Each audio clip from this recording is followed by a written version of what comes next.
ran into the cops a lot skateboarding, and they just run my name and birthday, and nothing comes back. And they can never believe it. It's weird when they think I'm lying because I have no way to prove that I'm not really. Other than, I could just be making up a name for all they know. I mean, they're always on the walkie-talkie. This kid doesn't have a social security number. They ask me why. I try and explain the situation best I can. I was born at home, and my parents never got it for me, and they just let me go.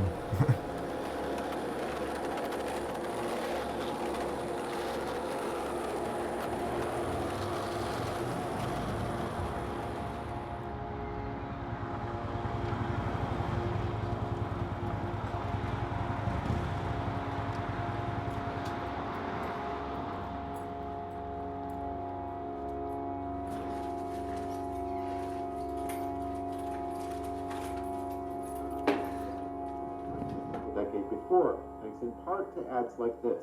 Go to Ameritrade.com. It's easier than falling in love. What do you feel like? I have 7 siblings, all born at home. All this stuff is provided for you free. I'm the only one out of the 8 children that does not have a birth certificate. Investors are more hesitant to buy. After becoming an adult, that's when it really started to be a problem. And so that's when I really started to pursue getting a birth certificate, is when I turned 18. Says the number of client trades per day went down. Michael Wong. I just kind of gathered up what I could find. I had affidavits signed by my mom and my dad, letters from social workers that my mom had visited when I was a kid trying to get me Social Security card. I sent all this stuff in, and it all, about 3 months later, that got sent back as rejected. They can't use that to issue a birth certificate. Management almost behaving like a traditional bank. You're seeing all of these formerly online brokerages that were arguably all digital expanding their branch footprint, which made Scottrade with the 5 years. All right, this is what I originally got applying for a delayed registration of birth. This is the pamphlet in the application. Examples of acceptable forms of documentary evidence are photocopy of hospital birth records. I wasn't born in a hospital. Baptismal certificate, which that didn't work. Photocopy of school registration, which I sent in, but when we went to the school board, they purged their records every 5 years. So, like, the closest one they had, I think, was 97, and it doesn't have my date or place of birth on it. It's just like a letter that's saying you were accepted as being enrolled in homeschool for this year. So that didn't work for me. Photocopy of census record. We went to the Census Bureau to see if they had anything. They had nothing for me. Original social security printout, which I don't have a social security card, so that's not going to work. Photocopy of military service record. Certified copy of voter registration card, which I don't understand any of these, because if you're applying for this, there's no way you obviously don't have a birth certificate, so how would you join the military or have a social security card or any of that stuff? But those are the acceptable forms of documentary evidence, and I didn't have any of them. So I sent all that shit in and got rejected 3 different times. Passive products such as index funds, which track the market, that slowly cut into profits as the number of client trades per day went down. Michael Wong is an analyst for Morningstar. You know, in the old days, you could have clients with relatively little assets in their accounts, but if they traded a lot, they generated quite. Really, it's like a big circle. Everybody wants, if I apply for a birth certificate, they want a social security card. If I apply for a social security card, they want a birth certificate, and they don't have any of this documentation in order to get these things. So I'm just kind of stuck.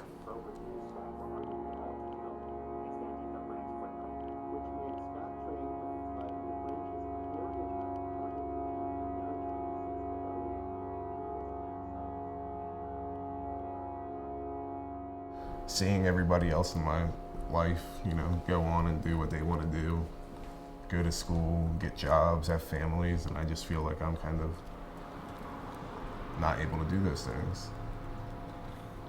And that really started to think about that when I turned 18. I can't really start my life, until I have this stuff.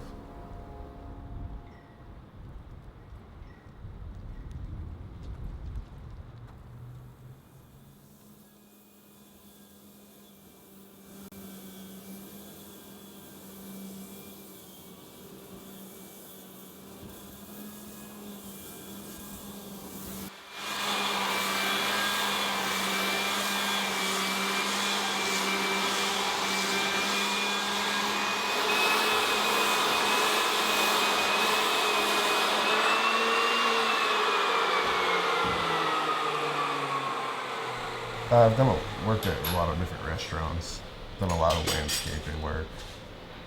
Now working with my dad. He's trying to start a business doing general contracting work. Before, I would have to either wake up hours early and walk to work, or find rides from people, rely on people to get to work. When I was living in Richmond, that was hard.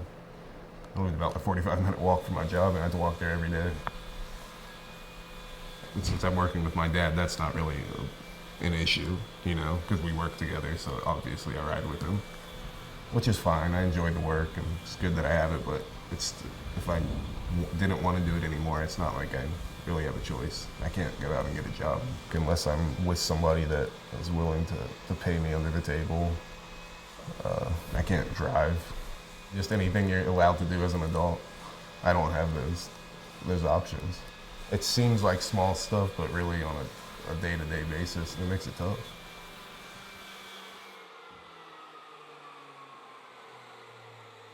To the best of my recollection, I remember that Stacy was supposed to file paperwork with the health department and didn't. And I take full responsibility for it not getting done. I mean, I was the man of the home. I should have made sure it was done. But soon after he was born, we had decided we might want to live in Oregon, and we traveled for a summer and then moved back to Virginia, not thinking about maybe we should take care of this matter beforehand.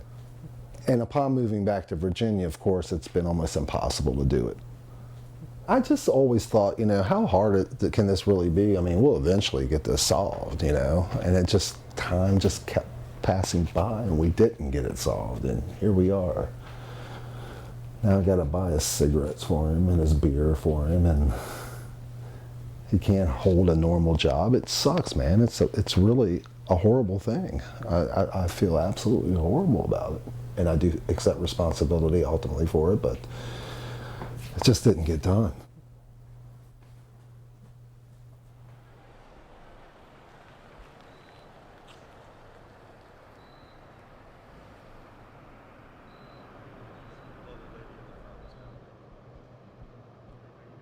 If I didn't have the ability or the right to vote, then the way I look at it, then I really don't have a say-so about whoever is in office.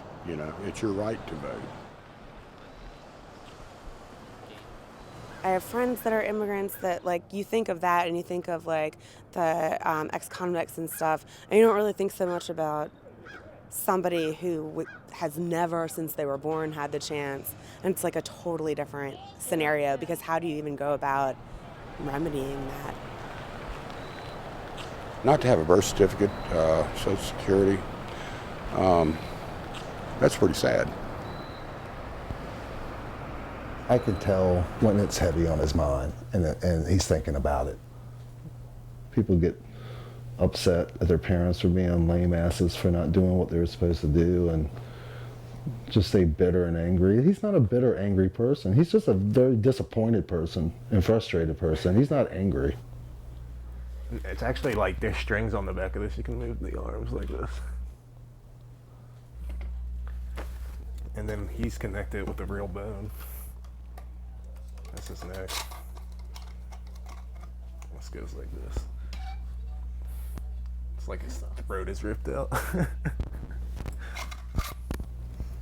I think not having a birth certificate could have been a lot worse for him if he wasn't the person he is now. If he didn't have the friends he has and the things he loves to do, I just think it would have been extremely different for him.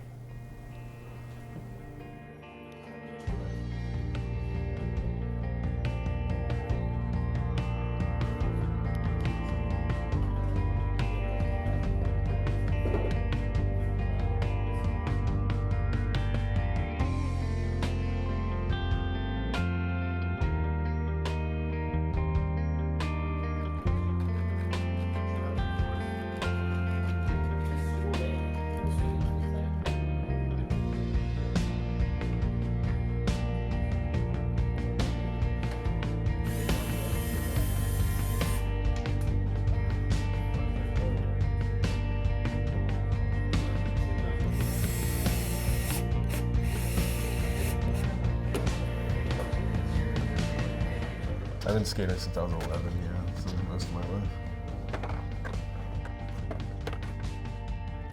Hard to explain to like people that don't skate, but it's just like,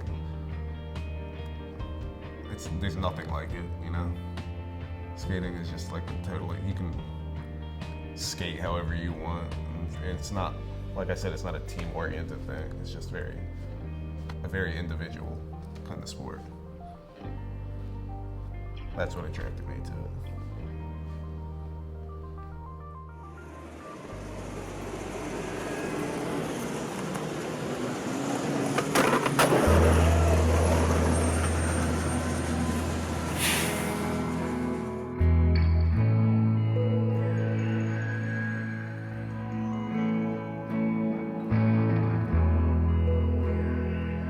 I haven't been here since we moved out. It's crazy, man. It's that tree, that's a walnut tree, man. We used to go out in the yard and like with 5-gallon buckets and get all the walnuts and just like have wars, just like throw them at each other. And walnuts get like this black shit all over you. My mom would get so pissed at us. There's some big holes in this yard, watch out.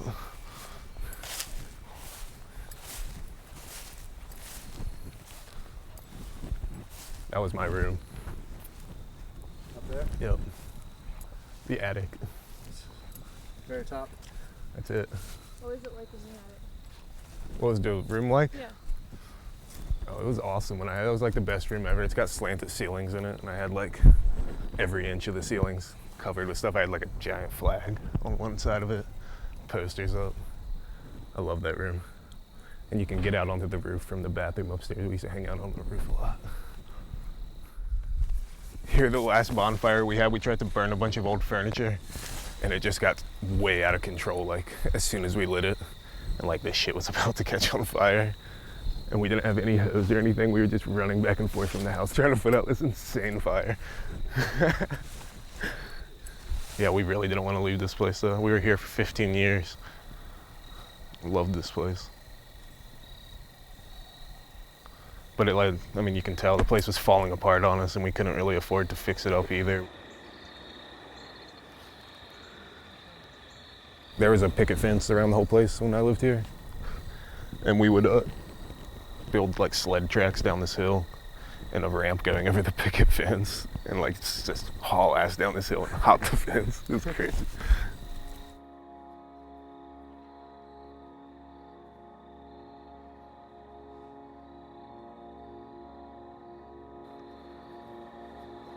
I don't know, I love this place. I would have bought it if I had the money to do it when we were getting kicked out.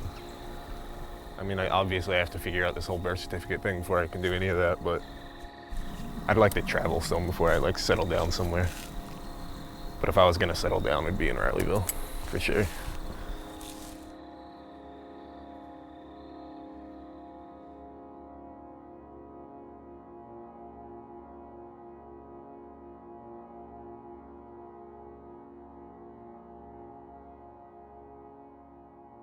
He's got a new saying that I wish he would let go of. He got it from a neighbor, Jerry. Austin is all about it. Are you sick of it yet? No, I think it's funny. It's always at the perfect moment. It's just the word shit, but it's just the way you say it. You know, you'll say something to him, and it's like, I don't know, just anything, and it's like, shit! And he just picked it up from this neighbor who drinks a lot, and it's funny. It was funny the first 1,000 times, but now it's... I got all kinds of people say it. Shit! Shit! Shit! Could you please stop saying shit all the time?